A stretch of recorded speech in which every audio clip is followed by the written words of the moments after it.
Assalamualaikum warahmatullahi wabarakatuh. Berjumpa kembali dengan Agung Channel di sini. Di video kali ini kita akan membahas kiprah lembaga kearsipan dari masa ke masa, di mana sejarah perjalanan lembaga kearsipan memuat sejarah dalam menunjang keberadaan negara yang berdaulat. Ada cerita menarik di balik kisah yang satu ini. Semoga pembahasan kiprah lembaga kearsipan ini bisa bermanfaat dan menjadi referensi buat teman-teman YouTuber sekalian. Yuk kita mulai. Bismillahirrohmanirrohim.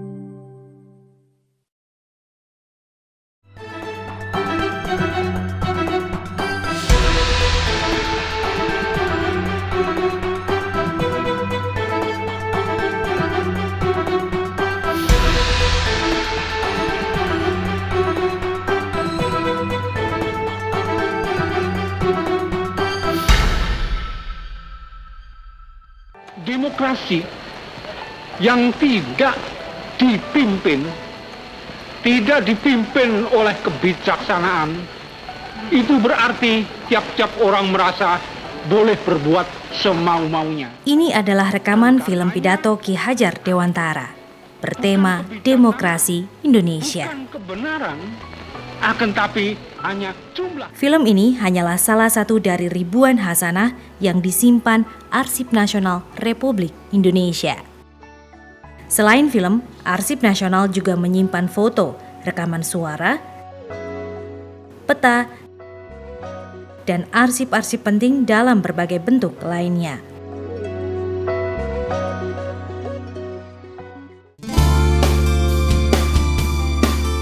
Inilah peran besar Arsip Nasional Republik Indonesia, melestarikan memori kolektif bangsa.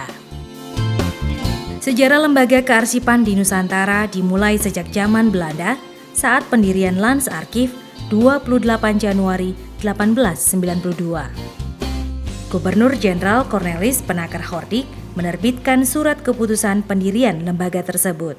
Jacob Anna van der Seyss ditunjuk untuk memimpin Landsarchief. Saat pendudukan Jepang, Landsarchief berganti nama menjadi Kobunschokkan.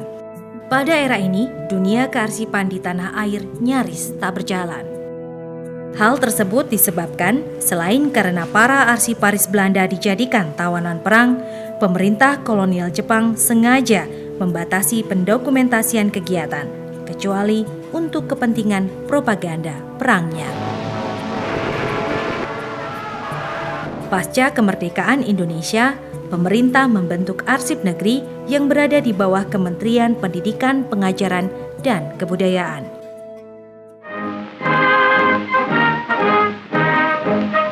Tahun 1947, penguasaan arsip negeri diambil alih oleh Netherlands Indisch Civil Administration atau NICA. Konferensi Meja Bundar atau KMB tahun 1949 menghasilkan pengakuan Belanda terhadap kedaulatan Republik Indonesia Serikat. Berdasarkan perjanjian KMB pula, semua lembaga negara dikembalikan dan berada di bawah kendali pemerintah Republik Indonesia Serikat. Moga-moga Tuhan Yang Maha Kuasa memberkati pekerjaan kita pada konferensi Meja Bundar ini. Juni 1950, melalui SK Menteri PP dan K, nama Arsip Negeri diubah menjadi Arsip Negara RIS. Sejak saat itu nama Arsip Negara resmi dipakai hingga tahun 1959. Tahun 1951, status kelembagaan Arsip Negara kembali berubah. SK Menteri PP dan K nomor 4223 memutuskan Arsip Negara ditempatkan sebagai bagian dokumentasi sejarah dari Jawatan Kebudayaan Kementerian PP dan K. Dengan status kelembagaan seperti itu, Arsip Negara tak memiliki kewenangan untuk mendapatkan arsip dari instansi pemerintah di luar Kementerian PP dan K. Meski kewenangan menyempit, untuk pertama kalinya, lembaga kearsipan dipimpin oleh putra Indonesia.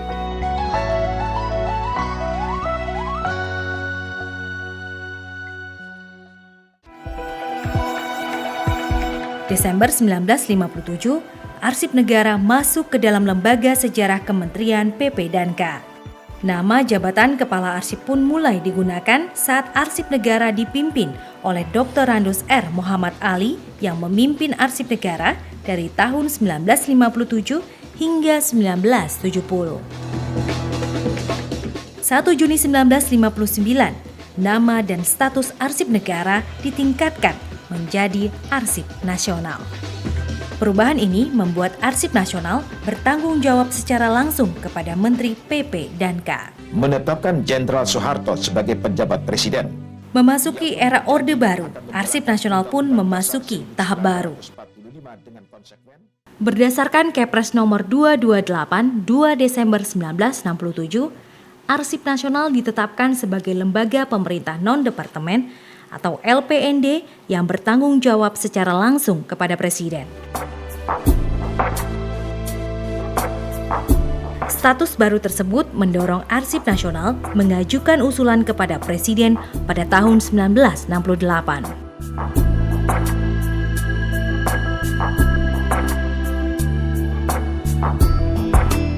Pemerintah mengeluarkan Undang-Undang Nomor 5 Tahun 1969 tentang berbagai Kepres dan Perpres sebagai undang-undang, termasuk Peraturan Presiden Nomor 19 Tahun 61.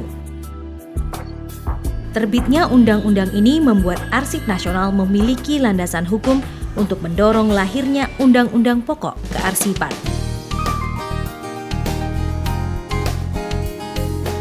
Tahun 1970, jabatan Kepala Arsip Nasional digantikan oleh Dr. Randa Sumartini.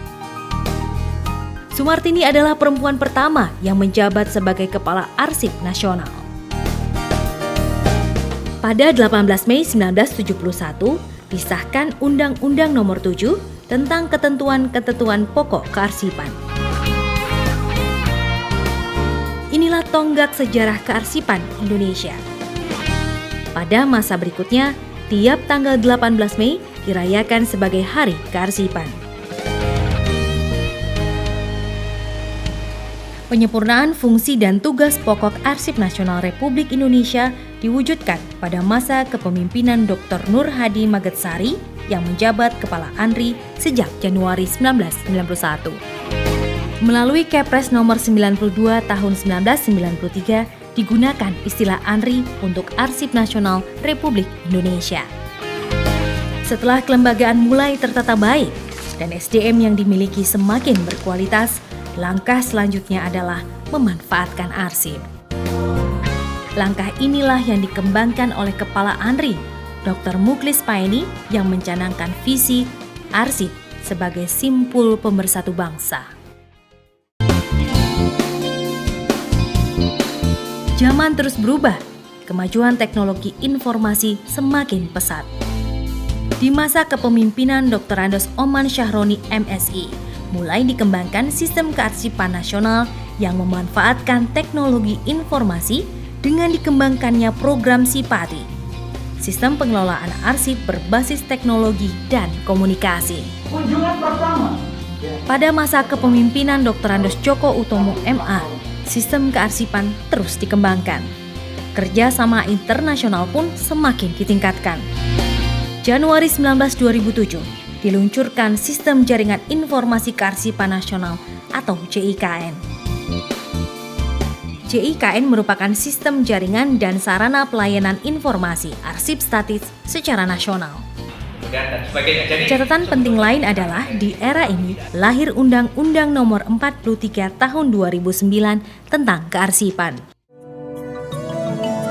Dalam penanganan bencana yang marak terjadi di tanah air, ANRI pun hadir mendukung upaya penyelamatan arsip-arsip berharga.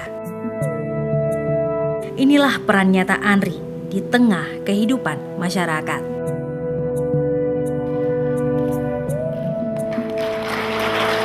HM Asikin SHM Hum yang memimpin ANRI sejak tahun 2010 hingga 2013 melanjutkan dan mengembangkan kerjasama internasional. Peraturan Pemerintah Republik Indonesia Nomor 28 Tahun 2012 tentang pelaksanaan Undang-Undang Nomor 43 Tahun 2009 tentang kearsipan lahir di masa kepemimpinan HM Asikin. Sebagai salah satu perwujudan amanat Undang-Undang Nomor 43 Tahun 2009 tentang kearsipan, dibentuklah Balai Arsip Tsunami Aceh. Andri juga menjalankan kerjasama untuk melakukan pembinaan arsiparis yang ada di instansi pemerintah, TNI Polri, BUMD BUMN, serta perguruan tinggi.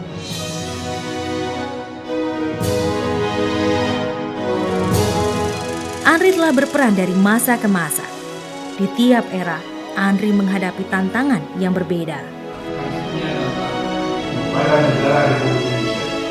Hari ini, di bawah kepemimpinan Mustari Irawan MPA, Andri menargetkan arsip dapat memberikan sumbangan pengetahuan dan mampu berkontribusi menjawab tantangan dalam masyarakat luas.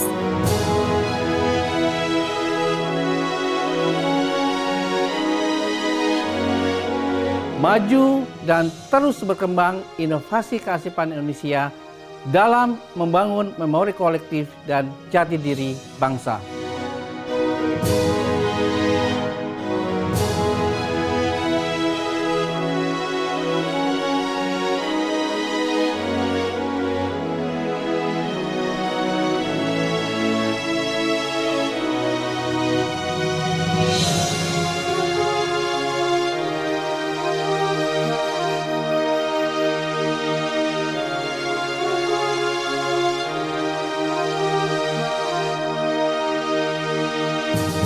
Demikian tampilan kali ini, terima kasih atas perhatiannya. Semoga bermanfaat. Jangan lupa klik like, komen, dan subscribe konten ini serta nyalakan loncengnya agar tidak ketinggalan info-info yang Agung Channel berikan selanjutnya. Sekian wabillahi taufik wal hidayah waridho wal inayah. Wassalamualaikum warahmatullahi wabarakatuh.